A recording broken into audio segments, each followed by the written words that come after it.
భాగ్యం మాకు ఇచ్చినందుకు చాలా సంతోషం. మా కుటుంబం, మా నలుగురు కుమారులు, 2 కుమార్తెలు ప్రభువును అంగీకరించి వారే మాకు సంఘముగా స్థిరపరచబడినారు. కాబట్టి చాలా సంతోషం. ఈ సందర్భంలో మరి ఈ పుస్తకంలో అయితే లేదు, కానీ మనం ఇప్పుడు పాటలు ఎక్కువ పాడతాం కాబట్టి శివుడి గీతంలో నుండి నాకు ఎక్కువ పాటలు అంటే చాలా ఇష్టం. ఎందుకంటే నేను అందులో నుంచి వచ్చినాను కాబట్టి రక్షింపబడి, ఎందుకంటే పరిస్థితులను బట్టి మరి కుగ్రామాలకు వెళ్ళి దేవుని స్వార్థ ప్రకటించి 1990 సంవత్సరమున సేవ ప్రారంభించి ఇప్పటి వరకు కొనసాగుతుంది. దేవుడు 2 మందిరాలు ఇచ్చాడు. నేను ఒక మినిస్ట్రీలో కోఆర్డినేటర్గా ఉండి పరిచయం చేస్తున్నాను. కర్ణాటక, ఆంధ్ర 2 రాష్ట్రాల మధ్యలో కోఆర్డినేటర్గా నన్ను ఉంచుకొని అది ప్రియులు నడిపిస్తున్నాను. చాలా సంతోషం. ఈ సందర్భంలో చక్కని పాటలు పాడుకొని 2 చరణాలు మాత్రమే పాడుకొని ప్రభువును కనపరచుదాం. ఎందుకంటే మన సంఘాలలో కూడా వాక్యాలు కూడా ఉంటాయి కాబట్టి వాటిని కూడా మనం ప్రాక్టీస్ చేసి పాడడం అయితే మంచిది. ఎందుకంటే నేను ఎందుకు చెప్తున్నానంటే, దేవుడు నేను చాలా స్వార్థ పాటలు రాశాను. చాలా పాటలు ప్రభువు నన్ను ప్రేరేపించి రాయించాడు. దేవుడు నాకు ఇచ్చిన తలాంతులు కాబట్టి నేను చెప్తున్నాను. మన సంఘాలలో వాక్యాలు వాయించుకోవచ్చు. నా చెప్పేస్తున్నారు కదా, మనము వాక్యాలు వాయించి ప్రభువును వినపరచాలి. కీర్తనలన్నీ కూడా అవే చెప్తున్నాయి. సరే, మంచిది.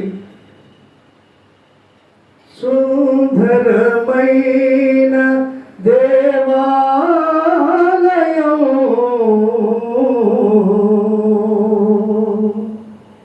శ్రీ యేసుని నిలయమా,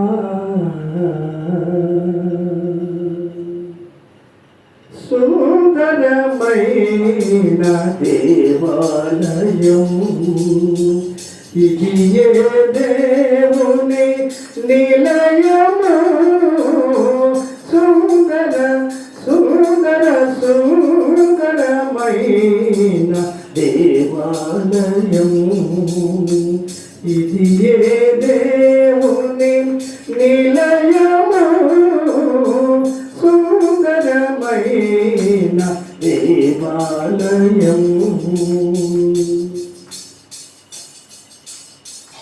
ఇద్దరు ముగ్గురు కూడిన చోట ఉంటాననియు పలికిన దేవా, ఇద్దరు ముగ్గురు కూడిన చోట ఉంటాననియు పలికిన దేవా, మనోహరమైన నీ దర్శనము, మనోహరమైన నీ దర్శనము చేయుచునుము మా యేసు ప్రభువా, చేయుచునుము మా యేసు ప్రభువా, సుందరమైన దేవాలయం ఇది ఏ దేవుని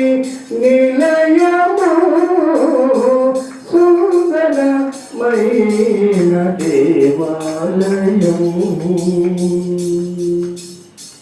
పరిశుద్ధమైన నీ మందిరములో ప్రతిదినము నిన్ను సేవించెదము, పరిశుద్ధమైన నీ మందిరములో ప్రతిదినము నిన్ను సేవించెదము,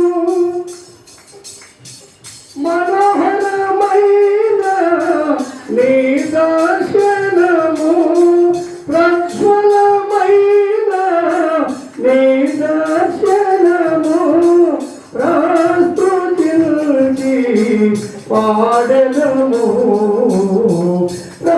ప్రస్తుతించి పాడెదము, సుందరమైన దేవాలయం ఇది ఏ దేవుని నిలయము, సుందర సుందర సుందరమైన